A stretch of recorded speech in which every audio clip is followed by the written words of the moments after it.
वास्तव में हमारा हित क्या है, इसे जानना। और तीसरा विषय पुरुषार्थ। उस हित को, उस परम कल्याण को हम कैसे प्राप्त करें, इसका पुरुषार्थ क्या हो सकता है। इन्हीं तीन विषयों का विचार शास्त्रों के माध्यम से हम श्रवण करते हैं। तत्व, हित, पुरुषार्थ। तत्व, हित, पुरुषार्थ सकल शास्त्रों के द्वारा निर्णीत एक ही तत्व है, वो तत्व भगवान है। बाकी सब कुछ अतत्व है। इसीलिए तत्वेन यच्चिदचिदीश्वर तत्स्वभाव। तत्व क्या है, इसको ठीक ठीक हम जान लें, और हमारा हित किसमें है इसे हम जान लें, और फिर उस हित को प्राप्त करने के लिए पुरुषार्थ करें। यही समस्त शास्त्रों का उपदेश है। हित क्या है? बोले भगवान के चरणों की शरणागति, भगवान के चरणों की भक्ति, यही जीव का हित है। और इसे प्राप्त करने के लिए जो हमें पुरुषार्थ करना पड़े, प्रयास करना पड़े, वही सच्चा पुरुषार्थ है। तो तत्व, हित, पुरुषार्थ की सिद्धि मानव जीवन में हो जाए तो यही मानव जीवन का परम लक्ष्य है, यही मानव जीवन का परम उद्देश्य है। कल की कथा में आप सभी लोगों ने श्रवण किया, भगवान ने देवराज इंद्र के अभिमान को नष्ट करने के लिए गिरिराज गोवर्धन की पूजा कराई और इंद्र की पूजा का निषेध किया। ये लीला भगवान ने इंद्र के मान मर्दन के लिए। इंद्र को बड़ा दर्प हो गया कि मैं देवताओं का राजा हूं, मैं जो चाहूं वो करूं। श्री सुखदेव जी कहते हैं कि कालात्मना भगवता सक्रदर्पम जिघांसता प्रोक्तम निशम्य नंदाद्याः साध्व गृह्णन्त तद्वचः। भगवान ने कहा, हम सब लोग गिरिराज गोवर्धन की पूजा करेंगे और यही यज्ञ मुझको प्रिय है। इस यज्ञ में सब लोग चलो। पच्यन्ताम विविधा पाका, विविध प्रकार के पकवान बनाओ। कैसे? बोले सूपांता पायसादय। सूप माने दाल और पायस माने खीर। भगवान ने व्यंजन बनाने का क्रम भी मानो बताया। भगवान कहते पहले पायस बनाओ और सबसे अंत में बोले दाल बनाओ। ये सूत्र है। पायसा सूपांता पायसादय, सबसे अंत में दाल बनाई जाए। क्यों? बोले दाल पहले बना के रख दोगे, ठंडी हो जाएगी तो स्वाद खत्म हो जाएगा। गर्मा गर्म दाल हो तभी पाने का आनंद। और पायसादय, खीर जो है वो प्रारंभ में बने, क्योंकि खीर जब ठंडी हो जाती है तब खीर खाने का आनंद होता है। भगवान की वाणी में भी कैसे कैसे सुंदर सूत्र निहित हैं। भगवान कहते हैं पच्यन्ताम विविधा पाकाः सूपान्ताः, अंत में सूप बनाना। पायसादयः, और आदि में माने प्रारंभ में खीर बनाओ और सारे व्यंजन बनाओ। संयावापूप सस्कुल्य सर्वदोहश्च गृह्यताम, पूड़ी बनाओ, पुआ बनाओ और दूध दही घी सब लेकर के चलो। हूयन्तामग्नयः सम्यक् ब्राह्मणैर्ब्रह्मवादिभिः, और वेद के विद्वान जो ब्राह्मण हैं उनको भी आदर पूर्वक लेकर के चलो। क्यों? बोले वही सब कर्मकांड कराएंगे, सब विधि बताएंगे। और उनके द्वारा हूयन्ताम अग्नयः सम्यक्, और विधिवत अग्नि की स्थापना करके हवन किया जाए, यज्ञ किया जाए। अन्नम बहुविधम तेभ्यो देयम वो धेनु दक्षिणाः, और उन ब्राह्मणों को अन्नदान किया जाए, दक्षिणा के रूप में उनको गाय दी जाए, धेनु दक्षिणा। और जो भक्त लोग वहां आए इस उत्सव में, अन्येभ्यश्चास्व चांडाल पतितेभ्यो यथार्हतः, इस उत्सव में जो आ जाएं, ब्राह्मण, क्षत्रिय, वैश्य, शूद्र, चांडाल, अंत्यज, पतित, सबको भोजन कराओ, भंडारा करो। यही भगवान का यज्ञ प्रिय है।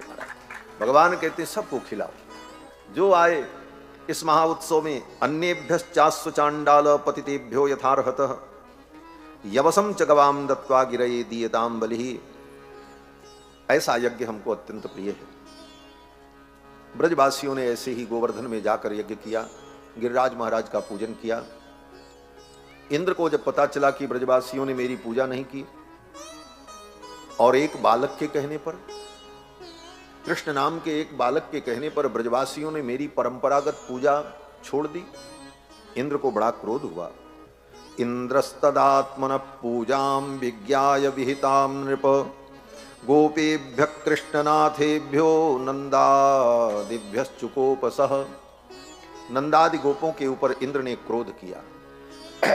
सुखदेव जी कहते हैं क्रोध तो इंद्र ने किया, लेकिन इंद्र के क्रोध का कोई परिणाम होने वाला नहीं है। क्यों? बोले जिसके ऊपर इंद्र ने क्रोध किया है वो कौन है? बोले कृष्णनाथेभ्यो, कृष्ण जिनके नाथ हैं, भगवान जिनके स्वामी हैं, उनके ऊपर कोई क्रोध करके क्या करेगा? गोस्वामी जी कहते हैं जानकी नाथ सहाय करें तब कौन बिगाड़ करे नर तेरो। जानकी नाथ सहाय करे जब कौन बिगाड़े करे नर तेरो। जानकी नाथ सहाय करे जब कौन बिगाड़े करे नर तेरो। जानकी नाथ सहाय सूरज मंगल सोम भृगुसुत, सूरज मंगल सोम भृगुसुत बुध अरु गुरु दायक तेरो। बुध अरु गुरु दायक तेरो। राहु केतु की नाही गम्यता, राहु केतु की नाही गम्यता। संग शनिचर होत है केरो, संग शनिचर होत है केरो। जानकी नाथ सहाय करे तब कौन बिगाड़े करे नर तेरो। जानकी नाथ सहाय। भगवान अगर सहायता करें तो कोई क्या बिगाड़ सकता है? गोपेभ्य कृष्णनाथेभ्यो, कृष्ण जिनके नाथ हैं, उन नंदादि गोपों के ऊपर इंद्र ने कोप किया। सांवर्तक नाम की मेघमालाओं को बुलाया और कहा ऐसी वर्षा करो, ऐसी वर्षा करो कि पूरा ब्रजमंडल नष्ट हो जाए। गणम सांवर्तकम नाम मेघानाम चांतकारिणाम इंद्र प्राचोदयत क्रुद्धो वाक्यम चाहे शमान्युत। सांवर्तक नाम की मेघमालाओं को बुला करके इंद्र ने कहा जाओ ऐसी वर्षा करो कि पूरा ब्रजमंडल नष्ट हो जाए। इंद्र के कहने पर सांवर्तक नाम के मेघ आए, देखते देखते अंधकार छा गया, बादल गरजे और मूसलाधार वर्षा प्रारंभ हो गई। ऐसी वर्षा, ऐसी जलधारा कि छोटे बच्चों के सिर पर पड़ जाए तो उनके सिर फूट जाए, पीठ पर पड़ जाए तो रीढ़ की हड्डी टूट जाए छोटे बच्चों की। ऐसी मोटी प्रचंड जलधारा। अब तो सभी ग्वाल बाल व्याकुल होकर के इधर उधर भागने लगे, अपने छोटे छोटे बच्चों को अपनी छाती से लगाकर अपनी पीठ के ऊपर उस जलधारा को सहन करते हुए अपने बच्चों की रक्षा करने लगे। श्री सुखदेव जी कहते हैं कि शिरः सुताश्च कायेन प्रच्छाद्यासार पीडिताः। शिरः सुताश्च कायेन, अपने शरीर से अपने बच्चों के सिर को छिपाकर किसी प्रकार उन्हें लेकर के इधर उधर भागने का प्रयत्न करने लगे, लेकिन कहां जाते? चारों तरफ वर्षा हो रही थी, कहीं कोई आश्रय नहीं। फिर तो सभी ग्वाल बालों ने कांपते हुए, भीगे हुए भगवान श्री गोविंद की शरण में आकर के प्रार्थना की। बेपमाना भगवत पादमूलम उपाययुः। बेपमाना, कांपते हुए, भगवत पादमूलम, भगवान के पादारविंद में आकर के सबने शरणागति की प्रणाम किया और कहा कृष्ण कृष्ण महाभाग त्वन्नाथम गोकुलम प्रभो। हे कृष्ण, आप ही गोकुल के नाथ हो। हे प्रभु, त्रातुमर्हसि देवान्न कुपितात् भक्तवत्सल। हे भक्तवत्सल, आज इंद्र के कोप से हमें बचा लो। ये कहकर सभी गोप ग्वाल बालों ने भगवान की शरणागति की। भगवान की जब शरणागति की तो भगवान ने कहा कि तस्मान मच्छरणम गोष्ठम मन्नाथम मत परिग्रहम। ये संपूर्ण गोकुल मेरी शरण में है और आप सब ने मुझे अपना नाथ माना है, मेरे चरणों का आश्रय लिया है, इसलिए चिंता मत करो, मैं सबकी रक्षा करूंगा। किस प्रकार से? तो भगवान कहते हैं कि गोपाये आत्मयोगेन सोयम में व्रत आहितः। अपने आत्मयोग के द्वारा तुम सबकी मैं रक्षा करूंगा। आज मेरे व्रत पालन का समय आ गया है, आज मैं अपने व्रत का पालन करूंगा। भगवान का व्रत क्या है? ले अपने भक्तों की रक्षा का व्रत भगवान ने ले रखा है। बिनत विविध भूत ब्रात रक्षैक दीक्षे। शरणागत भक्तों की रक्षा की दीक्षा लेकर के भगवान बैठे रहते, तैयार बैठे रहते हर क्षण। हमेशा भगवान आयुध क्यों लिए रहते? शंख चक्र गदा पद्म हमेशा भगवान धारण किए रहते। क्यों? बोले भगवान के भक्तों के ऊपर कोई विपत्ति संकट आए तो भगवान को अपना अस्त्र शस्त्र ढूंढना न पड़े, पहले से ही लेकर के सदा तैयार बैठे रहते। विलंब मसहन्निव, भक्तों की रक्षा में कहीं विलंब न हो जाए इसलिए भगवान पहले से ही अस्त्र शस्त्रों को सदा धारण किए रहते। भगवान ने कहा आज मेरे व्रत पालन का समय आ गया है और अपने आत्मयोग के द्वारा तुम सबकी मैं रक्षा करूंगा।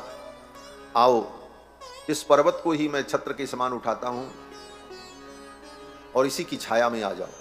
ये कहते हुए भगवान ने 7 कोस लंबे चौड़े गिर गोवर्धन को लीला पूर्वक एक हाथ लगाया और ऐसे उठा लिया। सुखदेव जी कहते हैं कि अथाह भगवान गोपान हेमवतात ब्रजौकसः। भगवान ने कहा हे ब्रजवासियों, हे मैया, हे बाबा, आप सब अपने गाय बछड़ों को लेकर के इस पर्वत के नीचे आ जाओ। ये कहते हुए भगवान ने 7 कोस लंबे चौड़े पर्वत को अपनी कनिष्ठ का उंगली के ऊपर धारण कर लिया। बोलो श्री गोवर्धन धरण भगवान की जय। पर्वत को भगवान ने जब धारण किया तो जहां से पर्वत को उठाया वहां नीचे बहुत बड़ा गड्ढा बन गया। जड़ से ही उस पर्वत को भगवान ने उखाड़ लिया। नीचे जो गड्ढा बन गया तो भगवान ने कहा इसी गड्ढे में अपने गाय बछड़ों को सबको उतार दो और सब इसी में आ जाओ। यथोपजोषम विशत गिरि गर्तम सगोधना। इस पर्वत के गर्त में अपने गोधन को, अपने पशुओं को लेकर के सब आ जाओ। फिर तो सभी गोप ग्वाल बाल उस गड्ढे में अपने गाय बछड़ों को उतार दिए और स्वयं सब आ गए। चारों तरफ से भगवान को घेर करके खड़े हो गए और भगवान ने गोवर्धन पर्वत को छत्र के समान अपनी कनिष्ठ का उंगली पर धारण किया। इस लीला में एक अद्भुत घटना यह हुई कि भगवान जब गोवर्धन पर्वत लेकर के खड़े थे तो चारों तरफ उनके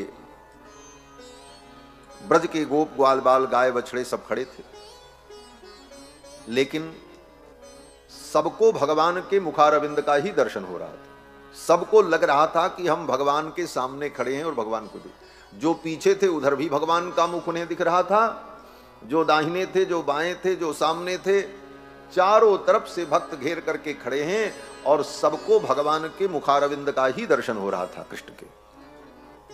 क्यों? बोले भगवान ने ये लीला इसलिए की कि मेरा मुखारविंद देखते रहेंगे, मेरा दर्शन करते रहेंगे तो इन्हें भूख प्यास थकावट कुछ नहीं लगेगी और जब तक इंद्र का ये प्रकोप होगा तब तक ये आनंद पूर्वक इस पर्वत की छाया में विराजमान रहेंगे।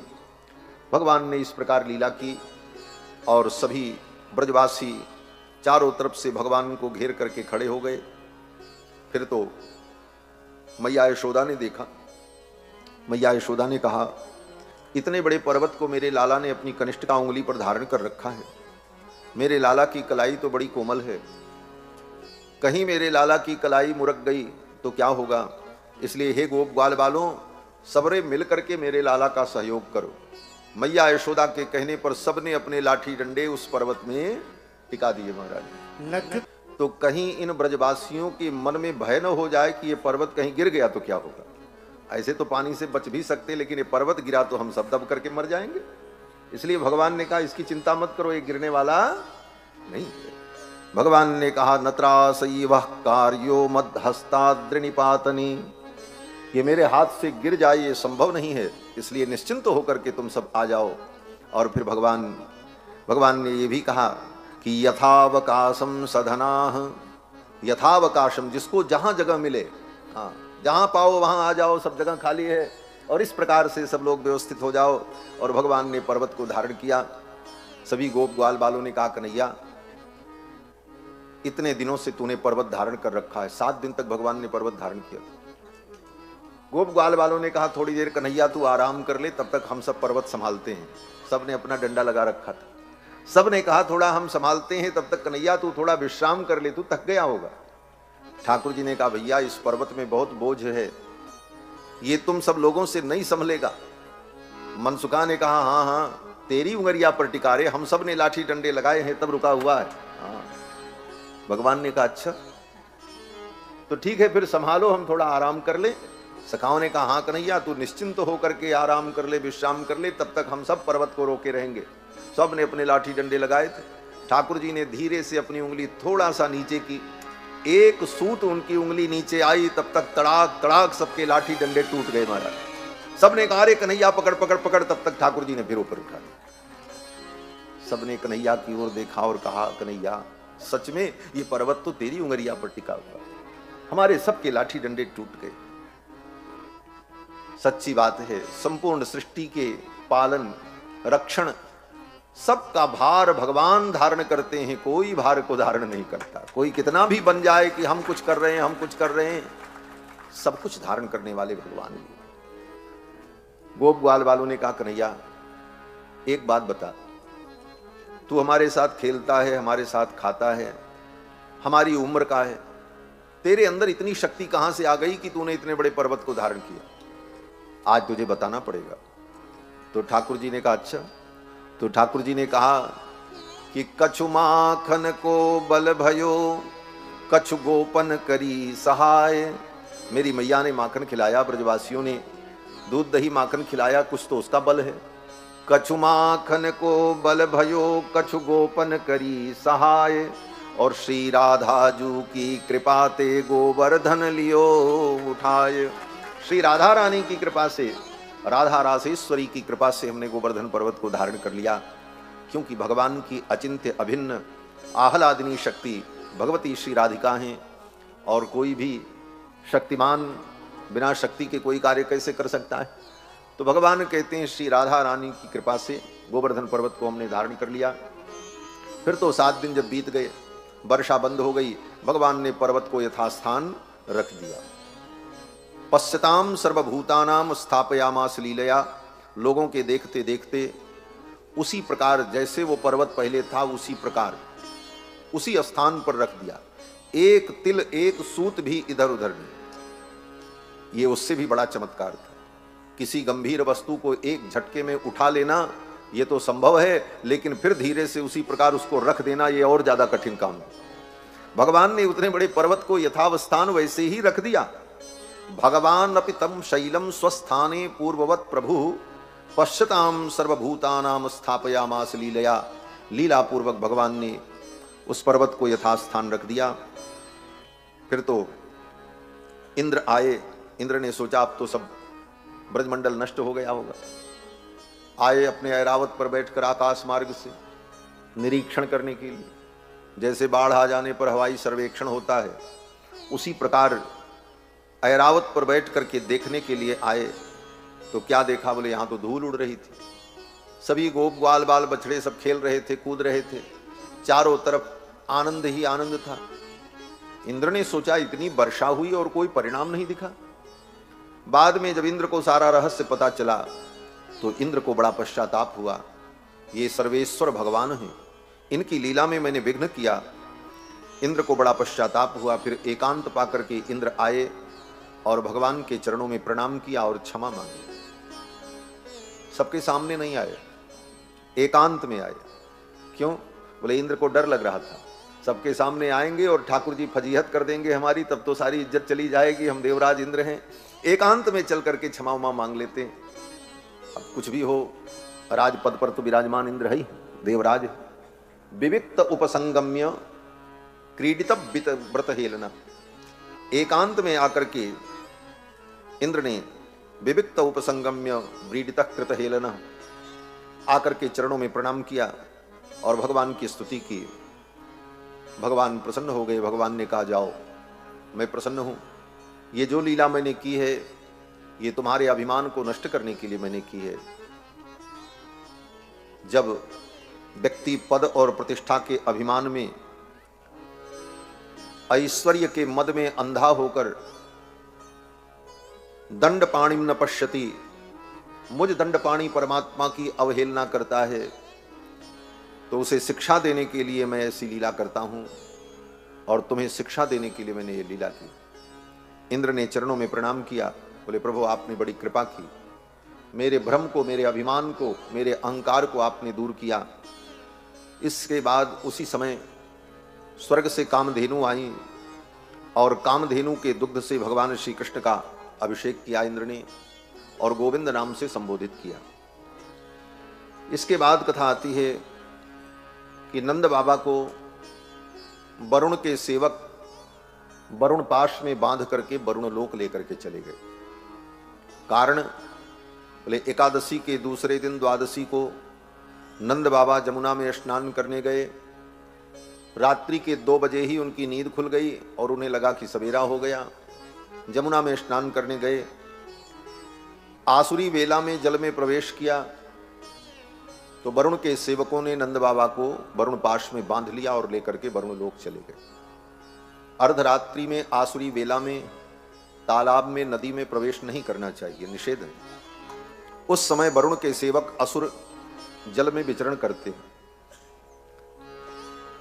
वरुण के सेवकों ने नंद बाबा को वरुण पाश में बांधा और लेकर के चले गए। नंद बाबा लौट करके जब नहीं आए, सवेरा हुआ, सभी ढूंढने निकले। जाकर के देखा जिस घाट पर नंद बाबा रोज स्नान करते थे वहीं घाट पर नंद बाबा के कपड़े रखे हुए थे, कमंडल रखा हुआ था, लाठी रखी हुई थी। गोप ग्वाल वालों ने कहा बस बस, बाबा यहीं रोज स्नान करते थे, देखो बाबा के कपड़े रखे हुए हैं, कमंडल रखा हुआ है, बाबा नहीं है, इसका मतलब बाबा डूब गए, बह गए। अब तो सभी गोप ग्वाल बाल रोने लगे। कन्हैया कृष्ण को पता चला। भगवान श्याम सुंदर ने कहा चिंता मत करो, बाबा को कुछ नहीं हुआ है, बाबा को वरुण के सेवक ले गए हैं, मैं जा रहा हूं और बाबा को लेकर के आता हूं। सीधे भगवान श्याम सुंदर वरुण लोक पहुंचे। मृत्यु लोक का कोई प्राणी सीधे किसी दूसरे लोक में चला जाए सशरीर, ये मनुष्य के बस की बात नहीं, ये तो भगवान की ही लीला है। भगवान के लिए तो कुछ असंभव नहीं। भगवान सीधे वरुण लोक पहुंचे। वरुण देवता ने भगवान को आते देखा, वरुण देवता ने स्वागत किया। वरुण देवता ने दौड़ करके भगवान को साष्टांग प्रणाम किया और कहा नमस्तुभ्यं भगवते ब्रह्मणे परमात्मने। हे परमात्मन, आपको मैं प्रणाम करता हूं। और वरुण देवता सब कुछ समझ गए, ये क्यों आए, क्या कारण है। लेकिन कुछ भी कारण हो, वरुण देवता को एक बात की प्रसन्नता हुई कि गलती तो हमने की, हमारे सेवकों ने गलती की, लेकिन इस गलती का एक अच्छा परिणाम ये हुआ कि भगवान के चरण मेरे वरुण लोक में पड़ गए। ऐसे तो भगवान आते नहीं, लेकिन इस बहाने ही सही भगवान मेरे वरुण लोक में आए, मेरा वरुण लोक धन्य हो गया। वरुण देवता ने भगवान के चरणों में प्रणाम किया और कहा कि अजानता मामकेन मूढ़ेना कार्यवेदिना आनीतो यम तव पिता तद्भवान छंतुमर्हति। हे भगवान, ये मेरे सेवक बड़े मूर्ख हैं, इन्होंने बहुत बड़ी मूर्खता की, गलती की, आपके पिता को लेकर के आ गए, मैं क्षमा मांगता हूं। ये कह करके वरुण देवता ने भगवान से क्षमा मांगी। नंद बाबा को वरुण पास से मुक्त किया, बहुत सारा उपहार भेंट किया।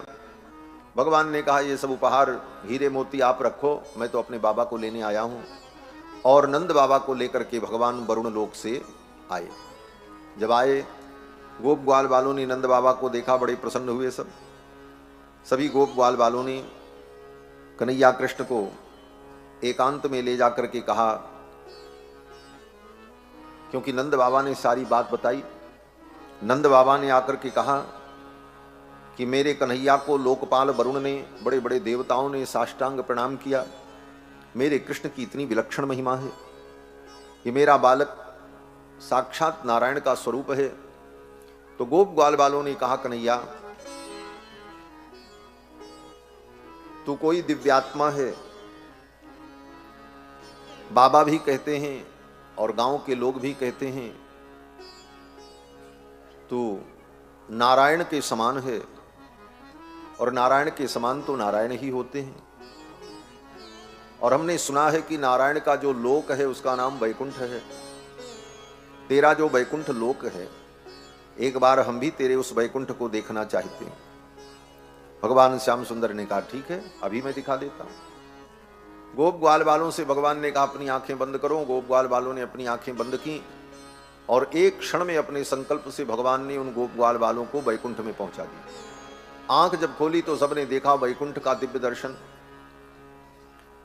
सत्यम ज्ञानम अनंतम यद ब्रह्म ज्योतिष सनातनम यदि पश्यन्ति मुनयो गुणापाये समाहिता।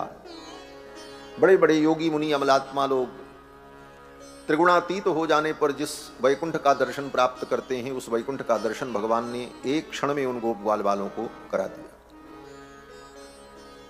अगले क्षण फिर उन बालकों ने अपनी आंख बंद की और फिर अपने आप को वृंदावन में, गोकुल में पाया, वृंदावन में पाया।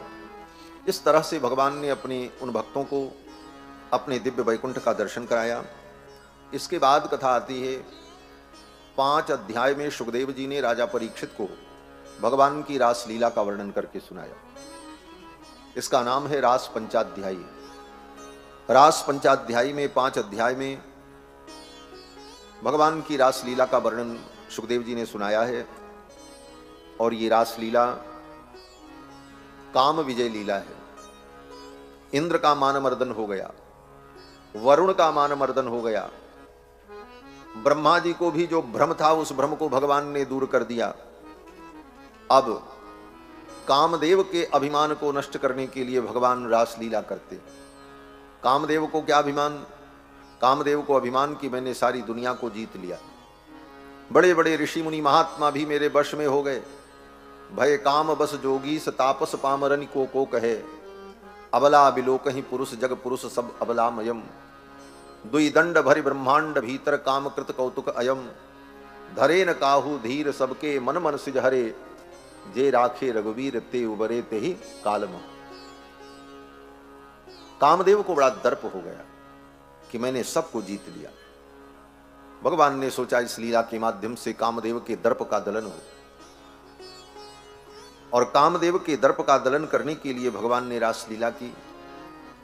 सुखदेव जी कहते हैं, राजन, शरद पूर्णिमा की रात्रि में जमुना के तट पर बंशी बट पर भगवान श्याम सुंदर ने अपनी योग माया को आदेश दिया कि रास लीला के लिए सारे उपकरण और वातावरण उपस्थित करो।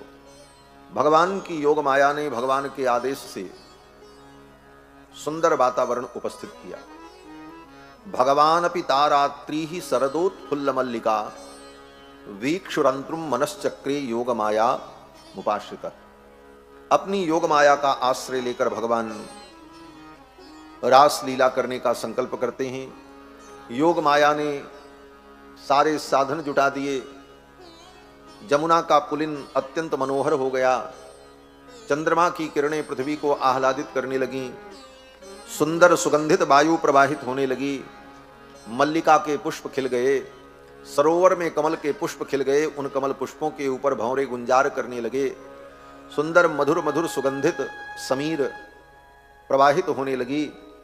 वातावरण अत्यंत मधुमय हो गया। और उस रात्रि में, शरद पूर्णिमा की रात्रि में, बंशी बट पर भगवान श्याम सुंदर ने बंशी बजाई गोपियों का आवाहन करने के लिए। बनम च तत्कोमल गोभिरंजितम जगौ कलम वाम दृशाम मनोहरम। जगौ कलम बाम दृशाम मनोहरम, गोप गोपांगनाएं जो ब्रज की बामा हैं, उन बामाओं के मन का हरण करने वाला सुंदर गीत भगवान गोविंद ने अपनी वंशी में छेड़ा। जब वंशी बजाई भगवान गोविंद ने तो निशम्य गीतम तदनंगवर्धनम ब्रजस्त्रिय कृष्ण गृहीत मानसाह, ब्रज की जितनी गोपांगनाएं थीं वंशी की ध्वनि को सुन करके व्याकुल हो गईं और अपने अपने कार्य को छोड़ करके वंशी की ध्वनि जिधर से आ रही थी उधर दौड़ पड़ी। सुखदेव जी कहते हैं कि आजग्मुरन्योन्यमलक्षितोद्यमाः सयत्र कांतो जवलोलकुंडलाः, गोपियां अपने अपने घर से निकली और रास मंडल के लिए चल पड़ी। भगवान ने जब बंशी बजाई तो आज केवल उन्हीं गोपियों ने बंसी को सुना जो भगवान कृष्ण को अपना प्रियतम मानती थी। ऐसे भगवान बंसी बजाते थे तो सब सुनती थी, पशु पक्षी भी भगवान की वंशी को सुनते थे, लेकिन रासलीला में जब भगवान ने वंशी बजाई तो केवल गोपियों ने सुना, और गोपियों में भी उन्हीं गोपियों ने सुना जो कृष्ण को अपना प्रियतम मानती थी, जो कृष्ण को अपना बेटा मानती थी, नाती पोता मानती थी, भाई मानती थी। ऐसी गोपियों को नहीं सुनाई पड़ी। सुखदेव जी कहते हैं निशम्य गीतम तदनंग वर्धनम ब्रजस्त्रियः कृष्ण ग्रहीत मानसा, कृष्ण ग्रहीत मानसा जो गोपियां थीं उन गोपियों ने जब बंशी की ध्वनि को सुना तो गोपियां अपने अपने कार्य को छोड़ करके दौड़ पड़े, क्योंकि भगवान ने उनको आश्वासन दिया था।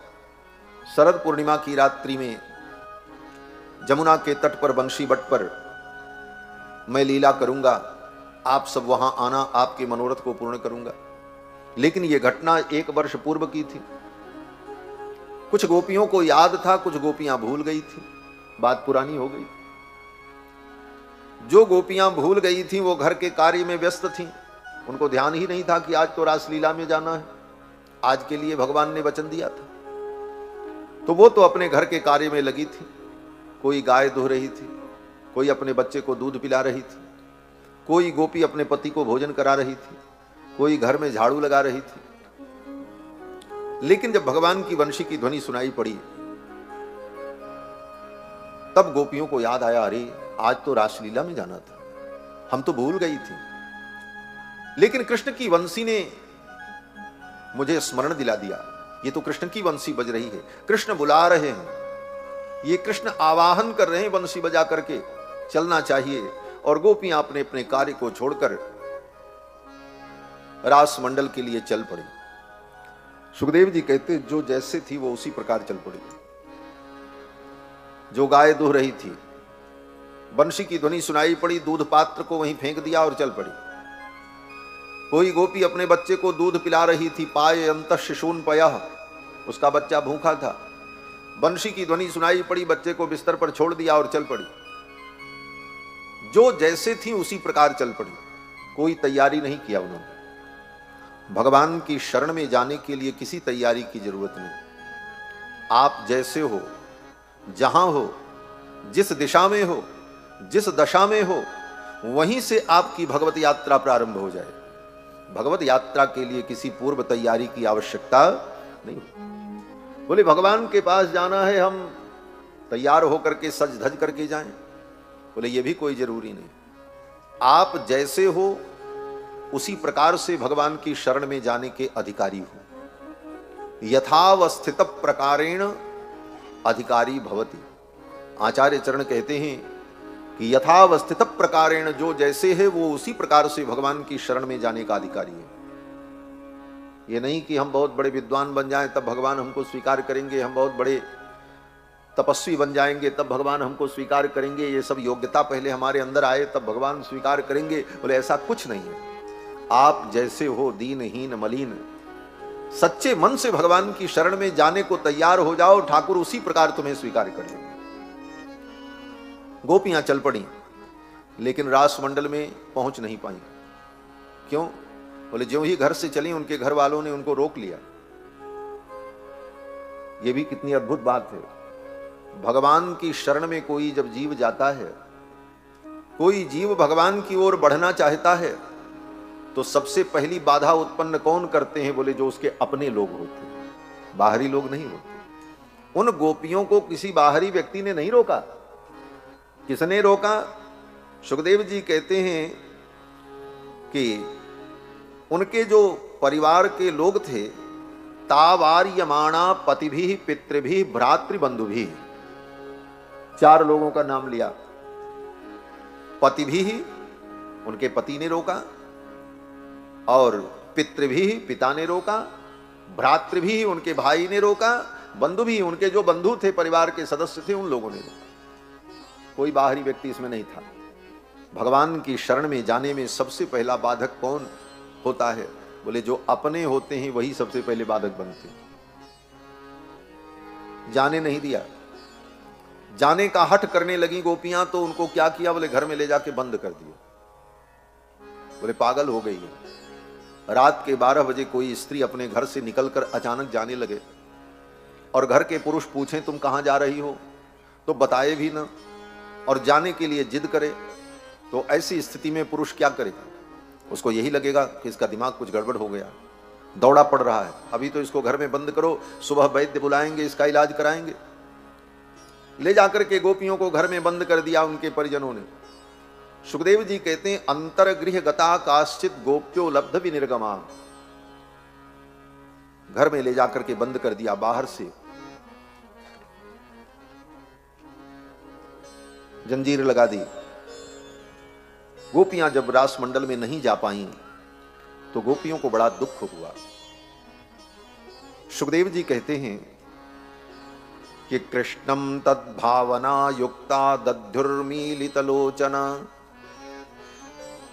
घर में जब वो बंद हो गई तो अब क्या करती बेचारी? आंख बंद करके कृष्ण का ध्यान करने लगी। कृष्णम तद्भावना युक्ता दध्युर्मीलितलोचना, अपनी आंखों को बंद करके कृष्ण का ध्यान करने लगी, अपने अपने घर में बैठी बैठी।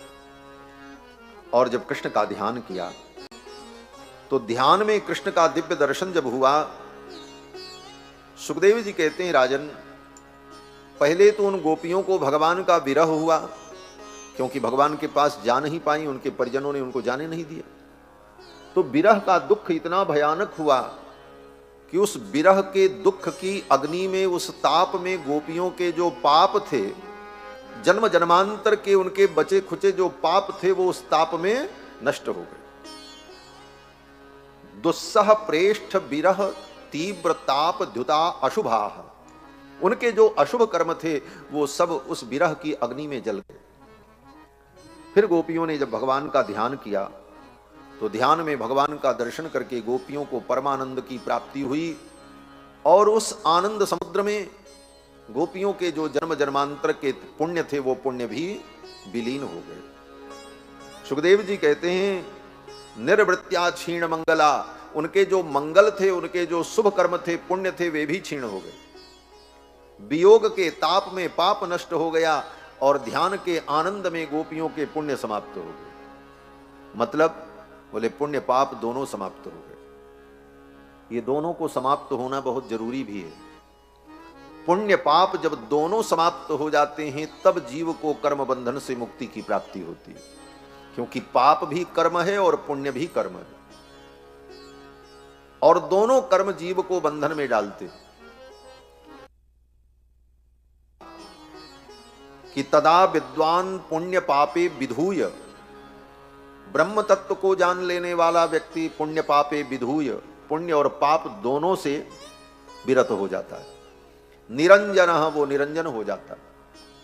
तब परमम साम्यम उपैति, तब वो परमात्मा की साम्यता को प्राप्त कर लेता है। तो ये पुण्य पाप दोनों बंधन के कारण है। शुभाशुभ फलैरेवं मोक्ष से कर्म बंधन है। ये दोनों कर्म बंधन है, पाप भी पुण्य भी। दोनों जब समाप्त हो जाएं तो जीव को देह बंधन समाप्त हो जाता है। गोपियों का पाप पुण्य दोनों समाप्त हो गया, शुभ अशुभ दोनों कर्म क्षीण हो गए। परिणाम क्या हुआ? बोले गोपियां सर्वबंध विनिर्मुक्त हो गई। सुखदेव जी कहते हैं राजन, तमेव परमात्मानं जार बुद्ध्यापि संगता, जहुर गुणमयम देहम सद्यः प्रक्षीण बंधना। गोपियां प्रक्षीण बंधना हो गईं, उनके सारे बंधन नष्ट हो गए। वो दरवाजा का बंधन क्या, कपड़ा और रस्सी का बंधन क्या, शरीर का बंधन भी खत्म हो गया। शरीर तो घर में रखा रह गया और गोपियां रास मंडल में पहुंच गई। दरवाजा, खिड़की, बाउंड्री वाल, ये सब बंधन तो साधारण है। सबसे बड़ा बंधन तो ये शरीर का बंधन है जिसमें आत्मा बंधी है। इस शरीर बंधन से भी गोपियां मुक्त हो गईं। सुखदेव जी कहते हैं जहुर गुणमयम देहम सद्यः प्रक्षीण बंधना। उसी क्षण वो प्रक्षीण बंधना हो गई। क्या हुआ, मर गई? नहीं, मर नहीं गई। सद्यः प्रक्षीण बंधना, उनका देह उनके घर में रखा रहा और उनकी आत्मा रास मंडल में पहुंच गई। जैसे योगी होता है, कर्म बंधन से मुक्त योगी देह में रह करके भी देह से वो मुक्त रहता है। उसका देह कहीं रखा रहे, आत्म रूप से वो योगी कहीं भी जा सकता है। उसी प्रकार योग की परम चरम सीमा जो है सिद्धि, वह गोपियों को प्राप्त हो गई। गोपियों का शरीर उनके घर में रखा रह गया और दिव्य रूप से गोपियां रास मंडल में पहुंच गई। यही रासलीला का रहस्य है। रासलीला में कोई गोपी शरीर से गई ही नहीं, उसका शरीर तो उसके घर में ही रखा रहा। लोग कहते हैं भगवान कृष्ण ने ऐसी लीला की, दूसरे की स्त्रियों के साथ नाच गान, हाव भाव, विलास विलसती, ये सब ये क्या है? बोले कोई गोपी शरीर से रास मंडल में गई ही नहीं, आत्म रूप से रास मंडल में पहुंची। और आत्मा, बोले आत्मा न स्त्री है न पुरुष है। जहां स्त्री पुरुष का भेद है वहां पर काम है, वहां भोग है। और जहां स्त्री पुरुष का भेद ही नहीं वहां काम का कोई लेश नहीं। और आत्मा तो न स्त्री है न पुरुष है। आत्म स्वरूप का बोध हो जाए तो आत्मा न पुरुष है न स्त्री। और आत्मा है क्या? बोले परमात्मा का दास है। सारी गोपियां दिव्य रूप से रास मंडल में जब पहुंच गईं, राजा परीक्षित ने कहा भगवान, इन गोपियों ने तो कृष्ण को भगवान माना ही नहीं था। प्रश्न किया, बोले भगवान नहीं माना। राजा परीक्षित की यह शंका है कि कृष्णम विदुः परम कांत न तो ब्रह्मतया मुने। हे मुनिवर, गोपियों ने भगवान को ब्रह्म परमात्मा नहीं समझा, केवल अपना कांत समझा। कृष्णम विदुः परम कांत, कांत माने प्रियतम। कम सुखम तनोतीति कांतः, जो सुख का विस्तार करे उसको कांत कहते हैं। जिससे हमको सुख मिलता है उसको कांत कहा जाता है। तो ये तो मेरे सुख के साधन है। गोपियों ने तो यही समझा था, कृष्ण को भगवान नहीं समझा। तो फिर उनको ऐसी दिव्यता कैसे प्राप्त हो गई? तो सुखदेव जी कहते हैं राजन, ये वस्तुगत विशेषता का विषय है। वस्तुगत विशेषता जो होती है वो सामने वाले के समझने न समझने के आश्रित नहीं होती है। जैसे अग्नि, अब अग्नि में जो विशेषता है दाहकत्व, जला देने की शक्ति, वो सामने वाले व्यक्ति के भावना से कोई संबंध नहीं है उसका। सामने वाला सोचे ये अग्नि जलाएगी नहीं, ये बड़ी शीतल है, तो तुम्हारे सोचने से वो शीतल थोड़ी हो जाएगी। धोखे से भी हाथ पड़ जाएगा, हाथ जल जाएगा। क्यों? बोले अग्नि का धर्म है दाहकत्व। उस वस्तुगत, उस वस्तु की जो विशेषता है वो वस्तुगत विशेषता सामने वाले के भावना पर आधारित नहीं होती, वो वस्तुगत विशेषता यथावत रहती है। तो भगवान की भी ये विशेषता है। भगवान को कोई अपना प्रियतम माने चाहे न माने, भगवान माने चाहे न माने, लेकिन अगर वो भगवान का स्मरण करता है, उनका नाम लेता है, तो वो कर्म बंधन से मुक्त हो जाएगा। कर्म बंधन से उसे मुक्ति मिल जाएगी। जैसे अग्नि को आप अग्नि समझो चाहे न समझो, हाथ डालोगे तो हाथ जल जाएगा, क्योंकि अग्नि का काम है जला देना। सुखदेव जी ने कहा राजन, गोपियां तो भगवान से प्रेम करती थी, भगवान से द्वेष करने वालों का भी कल्याण हो गया। द्विषन्नपि हृषिकेश किमुताधोक्षज प्रियाः, ये तो अधोक्षज प्रिया हैं, ये कृष्ण की प्रेयसी थी। इनके ऊपर ऐसी कृपा भगवान की हुई तो इसमें कोई आश्चर्य की बात नहीं है। फिर तो गोपियां जब रास मंडल में पहुंची तो भगवान ने इनका स्वागत किया। स्वागतम वो महाभागा प्रियम किम करवाणि वह हे गोपियों, तुम्हारा स्वागत है, मैं तुम्हारे लिए कौन सा प्रिय कार्य करूं? गोपियों ने कहा, महाराज आपने रासलीला का निमंत्रण दिया था, हम रासलीला में सम्मिलित होने के लिए आ गए। पहले तो भगवान ने उनकी बड़ी परीक्षा ली, बोले लौट जाओ, चली जाओ, ऐसा वैसा। गोपियों ने कहा, पादौ पदम न चलतस्तव पाद मूलात्, अब हमारे चरण आपको छोड़ करके दूसरी दिशा में जाने वाले नहीं हैं, हम जाएं तो कैसे जाएं? भगवान ने कहा, नहीं नहीं चली जाओ। गोपियों ने कहा, हम तो आपको प्राप्त करने के लिए आए हैं, और अगर आप प्राप्त नहीं होगे, आप हमारा त्याग करोगे, फिर भी मैं आपको प्राप्त कर लूंगी। भगवान ने कहा, कैसे? गोपियों ने कहा कि नोचेद वयम विरह जाग्नुपयुक्त देहा ध्यानेन याम पदयो पदवीम सखेते। हमने सुना है कि जो व्यक्ति जिसका स्मरण करते हुए शरीर त्यागता है, प्राण त्याग देता है, जीवन त्याग देता है, वो उसे प्राप्त हो जाता है। तो मैं भी आपका स्मरण करते हुए अपने जीवन को समाप्त कर दूंगी। ध्यानेन याम पदयोः पदवीम सखेते, और आपके ध्यान में अपने जीवन को समाप्त करके आपको हम प्राप्त कर लेंगे। आप कैसे नहीं मिलोगे? आपको तो हम प्राप्त करके ही रहेंगे। भगवान बड़े प्रसन्न हुए। फिर भगवान ने उन गोपियों के साथ रास क्रीड़ा प्रारंभ की। अब रास क्रीड़ा में गोपियों का जो शरीर है वह दिव्य है, उनका भौतिक शरीर तो उनके घर में था। गोपियों को दिव्य शरीर की प्राप्ति हुई, और भगवान बोले भगवान भी दिव्य हैं, और भगवान का शरीर बोले भगवान का शरीर भी दिव्य है, उनका विग्रह दिव्य मंगल विग्रह। इसलिए भगवान के विग्रह के विषय में कहा जाता है कि भगवान का दिव्य मंगल विग्रह। भगवान का सब कुछ दिव्य है। भगवान स्वयं कहते हैं, जन्म कर्म च मे दिव्यम एवं यो वेत्ति तत्वतः। मेरा जन्म भी दिव्य है, मेरा कर्म भी दिव्य है। दिव्य माल्याम्बरधर दिव्य गंधानुलेपनः। भगवान के आभूषण वस्त्रादि स्वरूप सब कुछ दिव्य है। और गोपियों को भी दिव्य शरीर की प्राप्ति हुई रास मंडल में जाकर, और उन दिव्य परमात्मा के साथ उन दिव्य गोपियों का जो दिव्य मिलन है, इसी का नाम रास है। वहां कोई भौतिक लीला काम लीला नहीं है, अपितु यह परमात्मा और जीवात्मा के मिलन का मंगलमय प्रसंग है। फिर तो भगवान उन गोपियों के साथ नृत्य करने लगे। बाहु प्रसार परिरंभ कराल कोरु। भगवान की लीलाओं के अनुकरण की आवश्यकता क्यों पड़ी गोपियों को? तो कहते हैं, लीला भगवतस्तास्ता ह्यनुचक्रुस्तदात्मिका इन्नुन्मत्त बचो गोप्य कृष्णान्वेषण कातरा। कृष्ण के वियोग में दुखी होकर अपने वियोग जन्य ताप को दूर करने के लिए कृष्ण की लीला का अनुकरण करने लगे। यह भी भक्ति का एक स्वरूप है। ये जो आज रास लीला राम लीला होती है, मंचन होता है, इसका मुख्य उद्देश्य यही था, भगवान की लीलाओं का मंचन।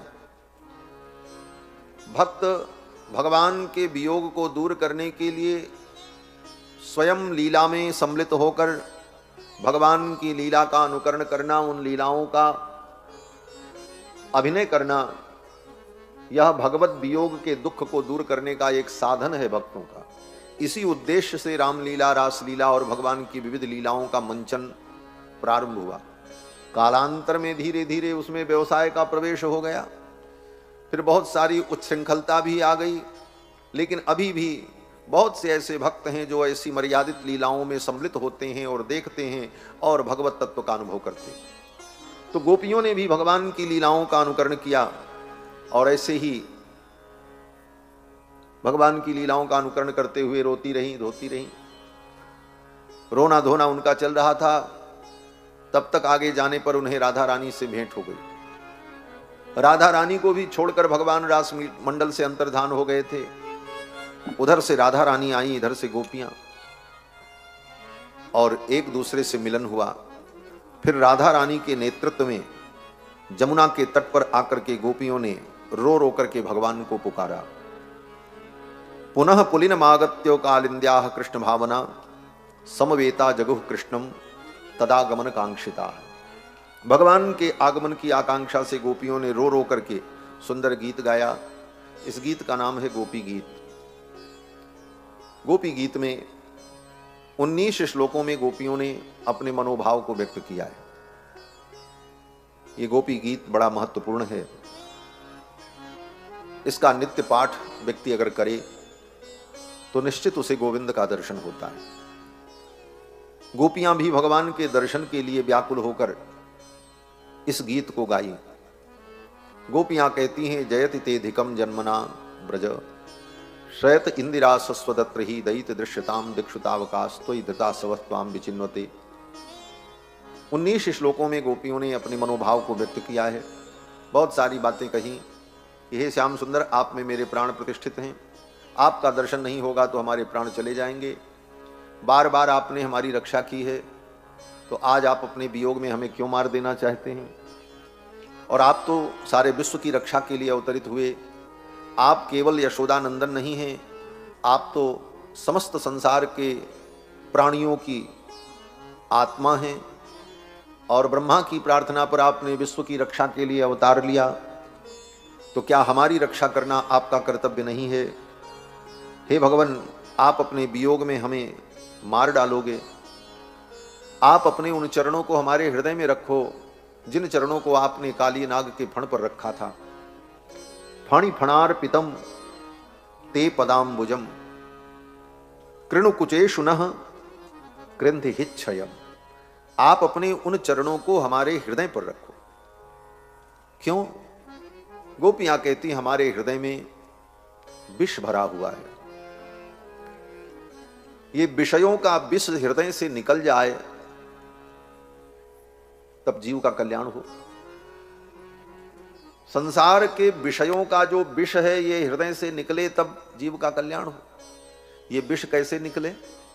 तो गोपियां कहती हैं, आपके चरणों की विशेषता है, आपके चरण जब काली नाग के फण पर पड़े तो काली नाग के अंदर जितना विष था वो सब बाहर निकल गया।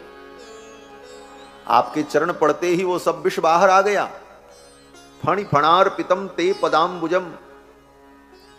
आपके पदाम्बुज काली नाग के फण पर पड़े तो उसके अंदर जो विष था, और विष ही नहीं निकला, रक्त भी निकला। रक्तम मुखैरुरवमन नृपभग्न गात्र, रक्त भी निकला। गोपियां कहती हैं ये विष और रक्त, विष माने विषय, और विषयों में जो रक्त है, विषयों में डूबा हुआ है, वो आपको कैसे पा सकता है? पहले तो ये विषय छूटे, और विषयों में जो राग है वो राग छूटे, रक्त छूटे। तो रक्त छूट जाए तो व्यक्ति विरक्त हो जाए, और विषयों का विष हृदय से निकल जाए तो उसका हृदय निर्मल हो जाए। तो विषय रूपी विष को निकालकर, संसार के राग को निकाल करके हमें विरक्त बना दो, और आपके चरण हमारे हृदय पर पड़े। ये आपके चरणों की विशेषता है। गोस्वामी जी महाराज भी प्रार्थना करते हैं, प्रभु ये हृदय तो आपका घर है, लेकिन यहां बड़ी गंदगी हो गई। इस घर में आकर के बहुत से चोर बैठ गए हैं।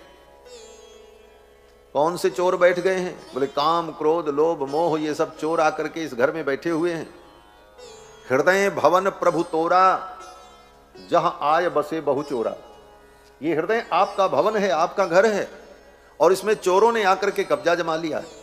काम क्रोध लोभ मोह, इन चोरों को कौन निकाले? हमारे बश की तो है। ये इतने जबरदस्त हैं कि आज तक हम इनको भगा न पाए।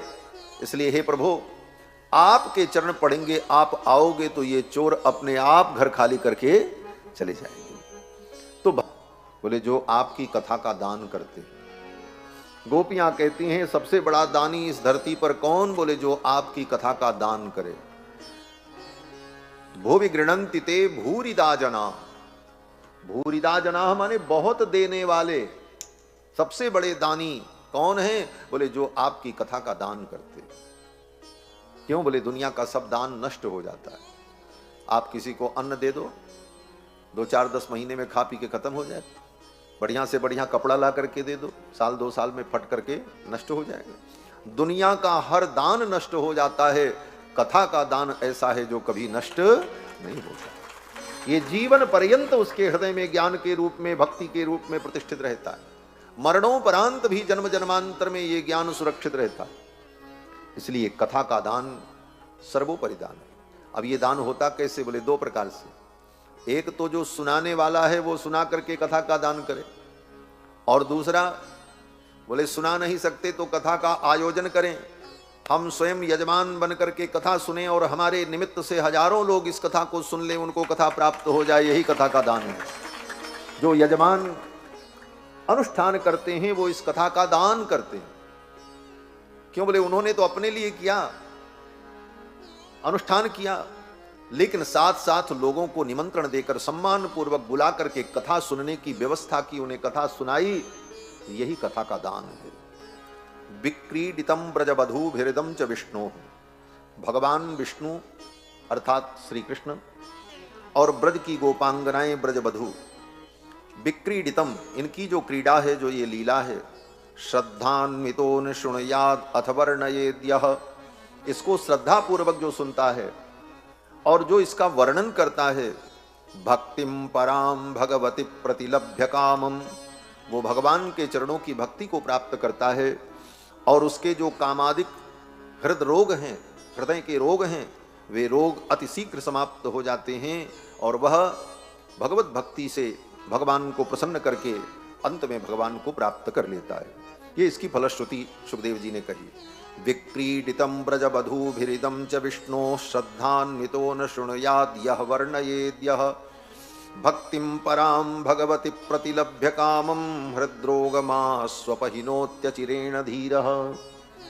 और यहीं पर 5 अध्याय में सुखदेव जी ने रासलीला का वर्णन पूर्ण किया है। इस लीला की विशेषता बोले भगवान शब्द से प्रारंभ होकर भगवान शब्द पर पूर्ण होती। रास पंचाध्यायी के प्रारंभ में भी सबसे पहले सुखदेव जी कहते हैं भगवान अपि तारात्री ही शरदोत्फुल्ल मल्लिका, भगवान। और जब 5वें अध्याय में लीला समाप्त होती है तब भी कहते हैं भक्तिम पराम भगवती प्रतिलभ्य कामम, अर्थात ये भगवान की लीला है, किसी मनुष्य की लीला नहीं। षडैश्वर्य संपन्न, ज्ञान शक्ति बल ऐश्वर्य वीर्य तेज संपन्न, षडैश्वर्य संपन्न भगवान की लीला है, इसलिए इसमें किसी भी प्रकार का संदेह नहीं करना चाहिए। इसके बाद कथा आती है भगवान ने सुदर्शन नाम के विद्याधर का उद्धार किया।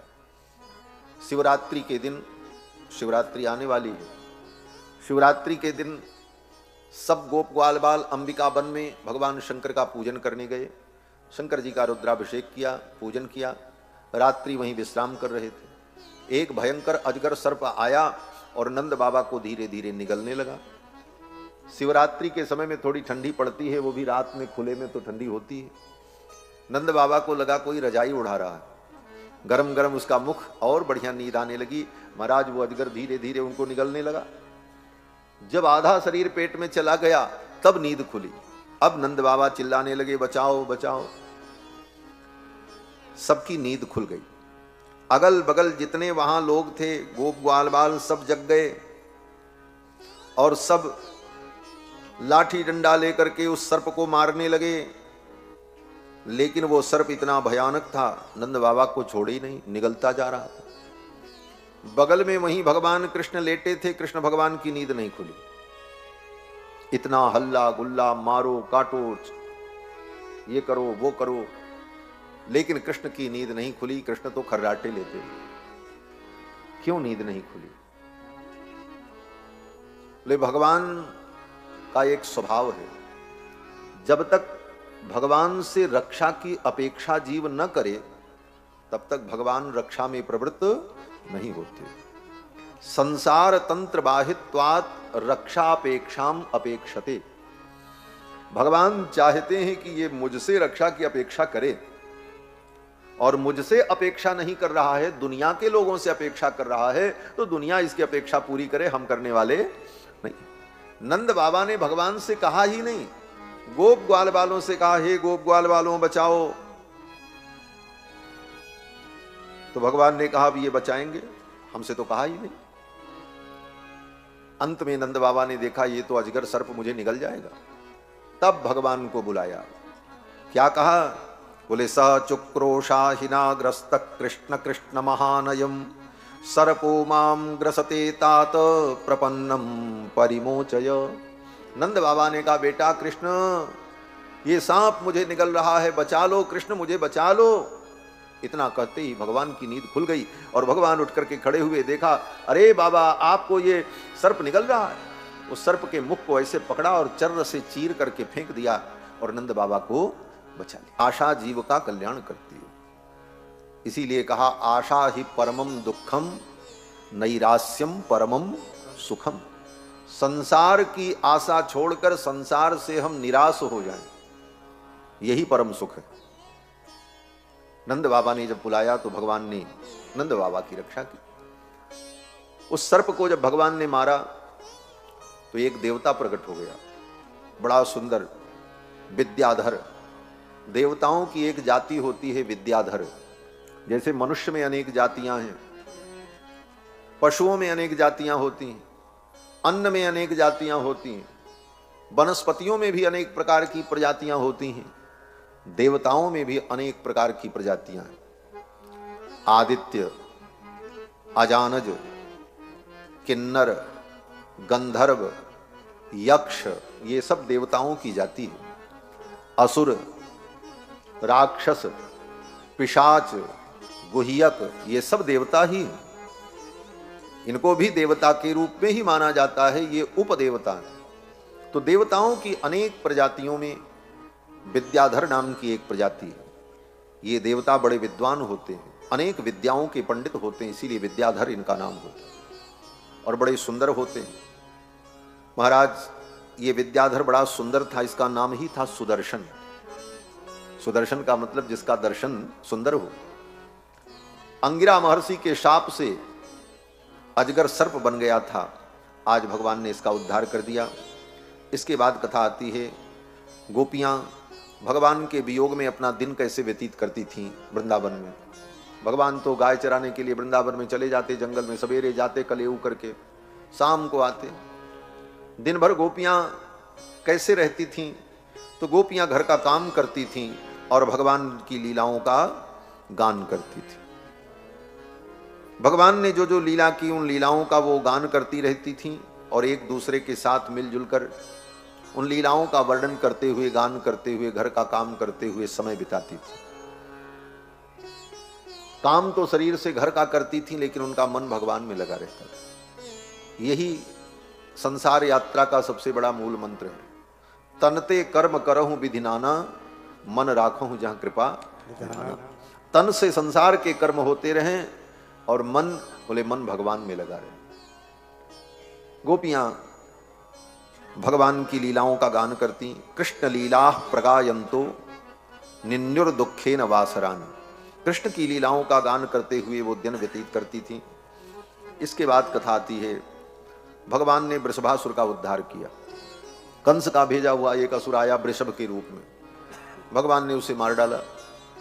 वृषभासुर को भगवान ने जब मार दिया तो नारद जी पहुंच गए मथुरा, और मथुरा जाकर के नारद जी ने कंस को सब कुछ बता दिया। नारद जी ने कहा, राजन आज तक तुम अपने शत्रु का पता नहीं लगा पाए और तुम्हारे एक एक आदमियों को चुन चुन करके उसने मारा है। बोले वो कौन है मेरा शत्रु? नारद जी ने कहा, वृंदावन में जो कृष्ण और बलराम हैं वे तुम्हारे शत्रु हैं, वही कृष्ण देवकी का 8वां पुत्र है। कंस ने कहा, देवकी की 8वीं संतान तो कन्या थी, वो आकाश में चली गई। नारद जी ने कहा, तुम जान नहीं पाए। वसुदेव जी ने रातों रात अपने पुत्र को अपने मित्र नंद बाबा के घर पहुंचा दिया और धीरे धीरे वो बालक बड़ा होकर के 10 वर्ष का हो गया और उसने तुम्हारे इतने असुरों को मारा और तुम आज तक जान नहीं पाए। कंस तो बौखला गया। कंस ने कहा, देवकी वसुदेव ने हमारे साथ धोखा किया, आज ही देवकी वसुदेव को मैं मार डालूंगा। नारद जी ने कहा, देवकी वसुदेव को अगर कुछ हो गया तो तुम्हारी मृत्यु जो बाद में होने वाली है वो अभी हो जाएगी। हाँ। कंस डर गया। कंस ने कहा, गुरुदेव मैं क्या करूं? नारद जी ने कहा, किसी को मत भेजो, जिसको जिसको तुम भेजोगे सब वैकुंठ चले जाएंगे। अब कृष्ण बलराम को यहीं बुला लो मथुरा, और यहां तुम्हारे पास बड़े बड़े असुर हैं, कोई षड्यंत्र करके उन्हें मार देना। नारद जी के कहने पर कंस ने योजना बनाई, यज्ञ का आयोजन किया, बहुत बड़ा मेला लगवाया और अक्रूर जी को निमंत्रण पत्र दिया, बोले लेकर के जाओ और नंद बाबा से कहो कि अपने परिकरों के सहित कृष्ण बलराम को लेकर इस मेले में यज्ञ में दर्शन के लिए आए। अक्रूर जी वो पत्र लेकर के पहुंचते तब तक केशी नाम का एक असुर पहुंच गया। केशी ने कहा एक मौका मुझे दो। कंस ने कहा जाओ तुम ही मार के आओ। नारद जी ने कहा जाओ तुम्हारा भी कल्याण होगा। केशी आया, घोड़े का रूप धारण करके मुख खोल करके भगवान को पकड़ने के लिए चला। भगवान ने अपना हाथ उसके मुख में घुसा दिया। प्रवेशयामास यथोरगम बिले, जैसे सांप जब बिल में जाता है तो सीधा हो जाता है, ऐसे ही चलता है तो टेढ़ा चलता है सांप, लेकिन जब बिल में प्रवेश करता है तो सीधा हो जाता है।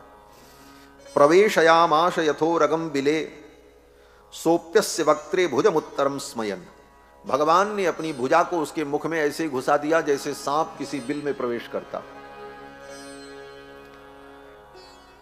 ज्यों ही भगवान ने अपना हाथ उस केशी के मुख में घुसाया तो पहले तो उसके दांत टूट गए। दंता निमेतुर्भगवत भुजस्पृशस, दांत तो टूट करके खट्ट खट्ट सब नीचे गिर गए, ऊपर नीचे के दोनों दांत। घोड़े को ऊपर नीचे दोनों तरफ दांत होता है, गाय को और भैंस को केवल नीचे होता है। इसीलिए वेद में कहा कि जेके च उभयादतः तस्मादस्वा अजायंत जेके च उभयादतः, तो अश्व के ऊपर नीचे दोनों तरफ दांत होते और गाय भैंस को केवल नीचे दांत रहता।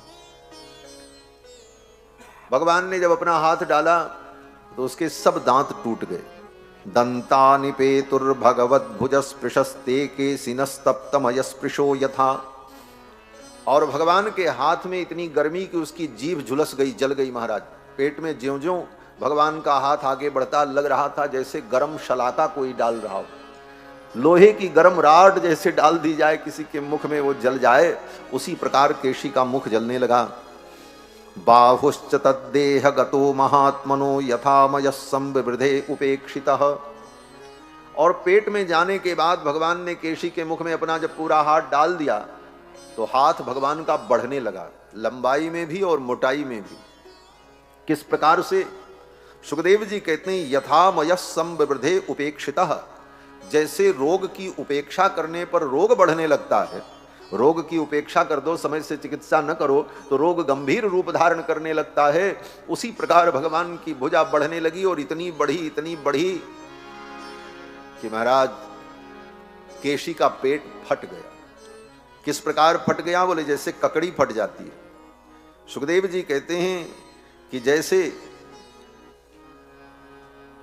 खेत में, गेहूं के खेत में तद्देहतः करकटिका फलोपमाद,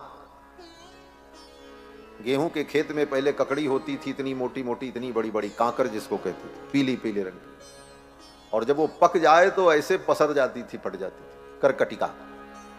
तो करकटिका फल के समान जैसे ककड़ी फट जाती है उसी प्रकार उसका पेट फट गया, केशी मर गया। नारद जी आ गए, नारद जी ने भगवान को प्रणाम किया और कहा प्रभु आपकी दिव्य लीलाओं का मैंने दर्शन किया, अब तो आप मथुरा पधारो, कंस को मारो और आगे आपकी जो दिव्य लीलाएं हैं उन लीलाओं का मैं दर्शन करूं। ये सब कह करके नारद जी ने भगवान की स्तुति की और नारद जी विदा हो गए। इधर अक्रूर जी निमंत्रण लेकर के आए।